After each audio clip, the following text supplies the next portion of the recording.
Many of us like to snooze the morning away. We like to sleep in. We like to dawdle over a cup of coffee, maybe a bowl of cereal while watching TV. We like to take our time waking up. But if you've ever taken a moment to get up and to watch the earth come to life in the morning, you know that it's marvelous. That early morning when the light starts to creep over the horizon, when the sky turns from black to dark blue with some hues of pink and maybe orange and yellow sprinkled in there as the sky gets ever lighter blue. You can almost see the leaves and the flowers start to wake up to capture the sunlight. It was in that still morning light when the sky was just creeping lighter that the women crept out of hiding and made their way to the tomb. They had been hiding away along with the rest of the disciples since Jesus, their teacher and friend, had been crucified in a horrific and gruesome way on the cross a couple days earlier. And we know that Jesus had been taken down from the cross and laid in the tomb on the Sabbath. And so the women could not go and ready his body as they would have because it was Sabbath and they couldn't work. And so as soon as the sun peeked up over the horizon, that indicated the end of the Sabbath, and the women crept out through the village to the tomb where Jesus had been laid. And it's there that we hear that they are perplexed.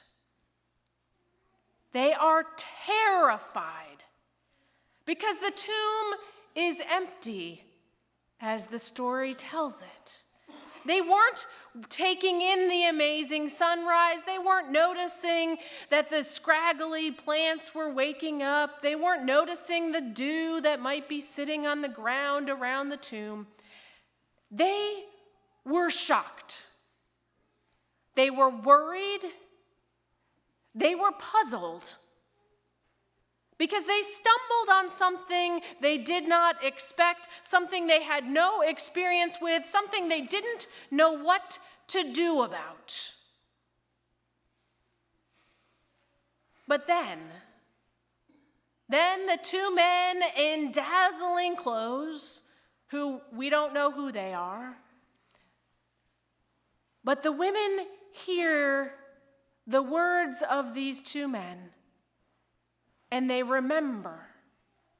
They remember Jesus telling them that on the third day he would rise. And they remember that when he said those words, they had no idea what Jesus was talking about. But when the dazzling men said, "He is not here, he is risen," they started to put those pieces together. And so the women headed back to where all the disciples, the men, were hiding out. They were no longer terrified, they were no longer perplexed, and they told the disciples that the tomb was empty. The disciples didn't believe them either. Peter didn't even take their word for it. He has to go look for himself. And he goes and looks and sees the same thing.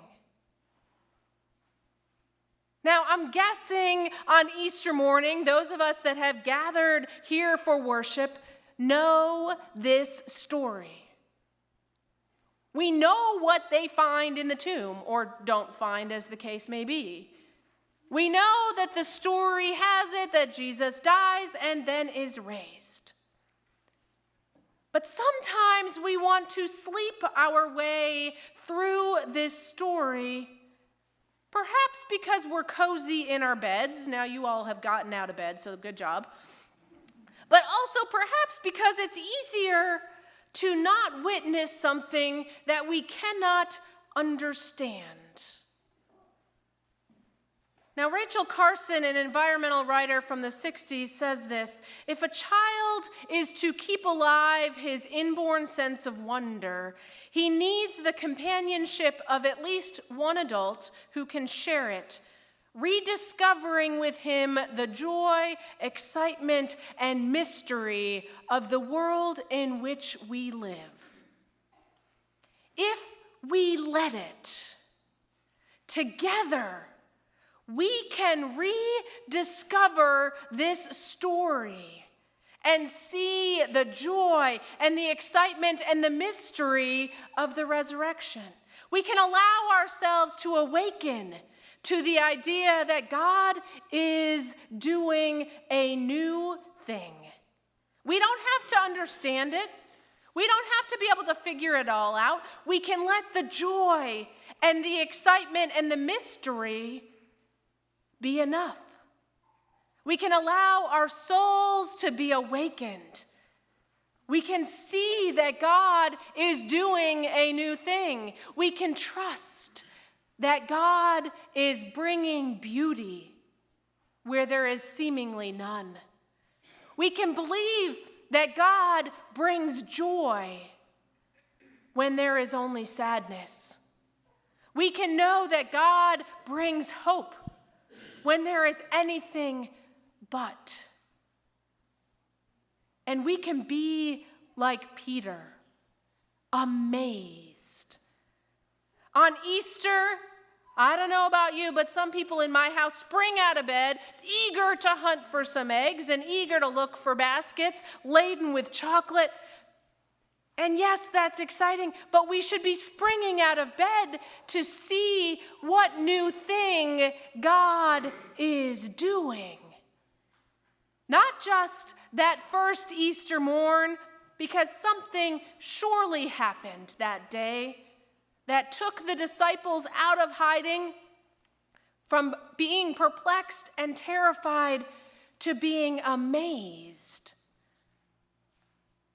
And when we do that, when we spring out of bed, we can allow ourselves to sprout up from the sleeping soil, to be amazed and to grow.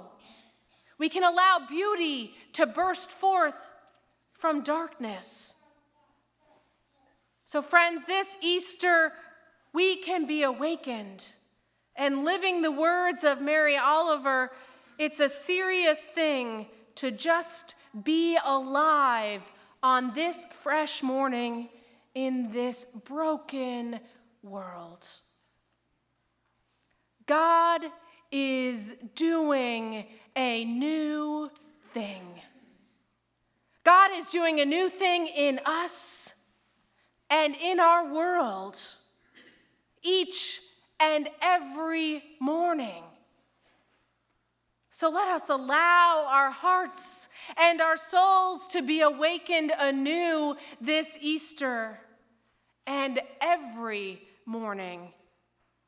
Awakened anew to that new thing that God is doing.